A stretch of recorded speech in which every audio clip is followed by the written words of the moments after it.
भोपाल से खबर आपको बता रहे हैं, चुनाव से पहले अजाक्स भी अब आंदोलन की तैयारी में आ गया है और 20 सूत्रीय मांगों को लेकर आंदोलन की तैयारी है। एससी एसटी वर्ग के आरक्षण का मुद्दा, विभिन्न विभागों में एसटी एसटी और अन्य पिछड़े वर्ग के खाली बैकलॉग पदों पर भर्ती और लोक सेवकों के हित के लिए पुरानी पेंशन व्यवस्था की मांग इन लोगों की तरफ से की जाने लगी है। मध्य प्रदेश अजाक्स संघ की बैठक में अब आगे की रणनीति तय होने वाली है। चुनाव आ चुका है, ये अलग अलग तरीके से जो खबरें आती हैं, अलग अलग वर्ग की खबरें जो आती हैं, वो ये बताती हैं कि चुनाव करीब है।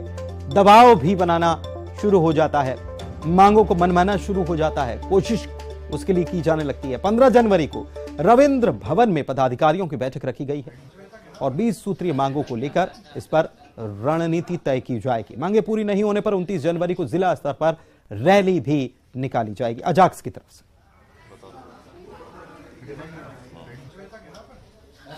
आरक्षण अधिनियम 1994 का वायलेशन किया जा रहा है, तो जो कि संविधान में लिखा हुआ हर स्तर में अनुसूचित जनजाति का प्रतिनिधित्व होना चाहिए, लेकिन जो प्रतिनिधित्व था उसको भी हटाया जा रहा है। और कई जगह हमारे एससी एसटी के जो है वरिष्ठ अधिकारी हैं, उनको चार्ज ना देते हुए कनिष्ठ लोगों को दिया जा रहा है। जैसे मध्य क्षेत्र विद्युत मंडल में है, पूरे जो है सी का चार्ज ई को दे दिया गया है। जो है वित्त विभाग में आरक्षण समाप्त कर दिया गया है, स्वास्थ्य विभाग में आरक्षण समाप्त कर दिया गया है। अभी चतुर्थ श्रेणी के जितने नियमित पद हैं उनको आउटसोर्स के माध्यम से भरा जा रहा है। धीरे धीरे षड्यंत्र पूर्वक आरक्षण समाप्त किया जा रहा है। इसके विरोध में हम लोग आंदोलन करेंगे। आज हम आपके माध्यम से सरकार से निवेदन करते हैं कि हमारी सभी संवैधानिक मांगे हैं, हम उनको पूरा किया जाए। और कल हम रविंद्र भवन में 10 बजे से 3 बजे के बीच में हमारे ब्लॉक, तहसील, जिला, संभाग, प्रदेश के सभी पदाधिकारियों की हमारी चर्चा होगी। हम आगे की रणनीति तय करेंगे। और राजधानी रायपुर से खबर बताते हैं, चौपाटी निर्माण मामले को लेकर अनिश्चितकालीन धरना बीजेपी के लोग दे रहे थे, यह खत्म हो चुका है और इसे स्थगित करते हुए प्रदेश अध्यक्ष अरुण साव ने इसकी घोषणा की है और कहा है कि केंद्रीय मंत्री हरदीप सिंह पुरी से उनकी मुलाकात हुई है और आश्वासन उनका मिला है। 11 दिनों तक बीजेपी का यह अनिश्चितकालीन धरना चल रहा था। चौपाटी के विरोध में यह अनिश्चितकालीन आंदोलन हो रहा था। स्मार्ट सिटी में कथित रूप से भ्रष्टाचार के विरोध में यह आंदोलन किया जा रहा था। भारतीय जनता पार्टी एकजुट रही है और इस आंदोलन को भी पूरी एकजुटता से हमने किया है और इस मुद्दे को लेकर केंद्रीय शहरी विकास मंत्री जी ने जांच समिति बनाकर जांच कराने का आश्वासन दिया है और इसलिए ये आंदोलन हमने स्थगित रखा है। निश्चित रूप से इस आंदोलन ने भारतीय जनता पार्टी की ताकत बढ़ाई है और जनहित को लेकर हमारी लड़ने की प्रतिबद्धता को साबित किया है। देखिए, हम लगातार मुद्दों को लेकर जनहित के मुद्दों को लड़ रहे हैं, यह भी एक उसी में से मुद्दा है। जबरदस्त एकजुटता दिखाया, चारों विधानसभा के सभी कार्यकर्ता यहाँ उपस्थित रहे और एकजुटता महिला मोर्चा, युवा मोर्चा और बीजेपी में अद्भुत दिखा। इस आंदोलन से पूरे पार्टी को एक साथ आगे बढ़ने। बीजेपी मध्य प्रदेश के प्रदेश अध्यक्ष वीडी शर्मा ने हुजूर विधानसभा क्षेत्र की वोटर लिस्ट में अपना नाम जुड़वा लिया है, लेकिन हुजूर में वीडी शर्मा के नाम जुड़ने के साथ ही सियासत तेज है। कांग्रेस ने तंज कसा, कहा कि बीजेपी के प्रदेश अध्यक्ष वीडी शर्मा सांसद के बाद विधायक का चुनाव लड़ना चाहते हैं, लिहाजा उन्होंने हुजूर की वोटर लिस्ट में अपना नाम जुड़वा लिया है। लेकिन बीजेपी का कहना है कि हर बात पर राजनीति करना कांग्रेस का रूटीन हो चुका है। पार्टी का कहना है कि जब भी कोई अपना निवास स्थान बदलता है तो नई जगह नाम जुड़वाता ही है। दरअसल हुजूर विधानसभा क्षेत्र से रामेश्वर शर्मा बीजेपी के विधायक हैं और ऐसे में कांग्रेस तंज कस रही है कि रामेश्वर शर्मा से वीडी शर्मा को बीजेपी लड़वाना चाहती है। ग्वालियर दौरे पर गृह मंत्री नरोत्तम मिश्रा पहुंचे। कांग्रेस के हाथ से हाथ जुड़ो अभियान पर तंज कसा, कहा अभियान से कुछ होने वाला नहीं है। गुजरात, यूपी, पश्चिम बंगाल के चुनाव परिणामों का उदाहरण दिया और कहा कि 2023 में ऐसी स्थिति मध्य प्रदेश में रहने वाली है। चुटकी ली का कांग्रेस 10 साल से लोकसभा में नेता प्रतिपक्ष नहीं बना पाई।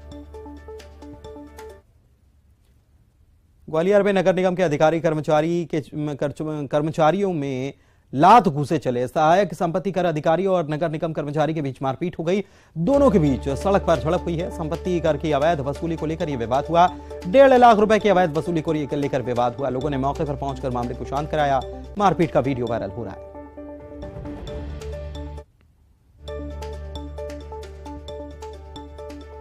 अवैध वसूली के चलते कर्मचारी आपस में ही भिड़ गए। सहायक संपत्ति अधिकारी जो हैं उनकी भिड़ंत हो गई और आपस में एक दूसरे को, अफसर कर्मचारी जो हैं एक दूसरे को मारते पीटते नजर आए, लात घूंसे चल गए। सहायक संपत्ति कर अधिकारी और कर्मचारी में यह मारपीट हुई है और 1.5 लाख रुपए अवैध रूप से जो लिए गए थे, इस पर यह पूरा हुआ है। अवैध वसूली को लेकर यह विवाद हुआ।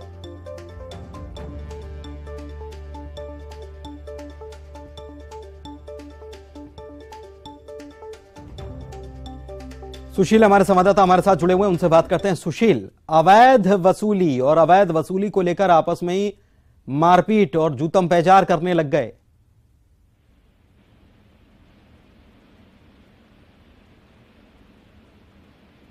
सुशील, आप जुड़े हुए हैं? जी बिल्कुल। देखिए, नगर निगम के अधिकारी और कर्मचारी के बीच एक शर्मनाक घटनाक्रम का वीडियो सामने आया है। इसमें सहायक संपत्ति कर अधिकारी है योगेंद्र श्रीवास्तव, इनके ही विभाग के कर्मचारी के साथ विवाद हुआ है और विवाद के बाद दोनों के बीच गाली गलौज हुई और मारपीट हुई। ये ढोलीबुआ के पुल इलाके में मारपीट हुई है और पूरा सरे सड़क पर ये पूरा घटनाक्रम हुआ है। लोगों ने वहां पहुंचकर मामले को शांत कराया और 1.5 लाख रुपए की अवैध वसूली की बात को लेकर ही इन दोनों के बीच गाली गलौज हुई और विवाद हुआ। हालांकि बाद में मामला शांत करा दिया गया, लेकिन जो मौके पर लोग मौजूद थे उन्होंने इस घटना का वीडियो बना लिया और उसके बाद ये वीडियो जो है यहाँ वायरल भी हुआ है और इस गंभीर घटना की जानकारी नगर निगम कमिश्नर तक भी पहुंची और वो भी इस मामले की जांच की बात कह रहे हैं। लेकिन कहीं ना कहीं एक शर्मनाक घटनाक्रम सामने आया कि जब नगर निगम के संपत्ति कर अधिकारी और कर्मचारी के बीच इस तरह से जूतम पेजार हुई। जूतम पेजार और वो भी अवैध वसूली को लेकर। चलिए, बहुत शुक्रिया। उज्जैन से खबर, आधा दर्जन बार बालाओं के डांस का वीडियो आया है। डांस कर रही बार बालाओं के सामने छोटे छोटे बच्चे भी थे। बड़ी संख्या में बैठे लोग इन पर नोट की गड्डियां बरसाते हुए भी नजर आ रहे हैं। यह वीडियो 31 दिसंबर का बताया जाता है। राजीव कॉलोनी में बने सरकारी उर्दू माध्यमिक स्कूल परिसर में यह हुआ। पूरे मामले में हिंदू जागरण मंच, आरएसएस संगठन और अन्य संगठनों ने पुलिस और प्रशासन के खिलाफ मोर्चा खोला है। कहना है कि 15 दिन बीत जाने के बाद भी कोई कार्रवाई इस मामले में नहीं।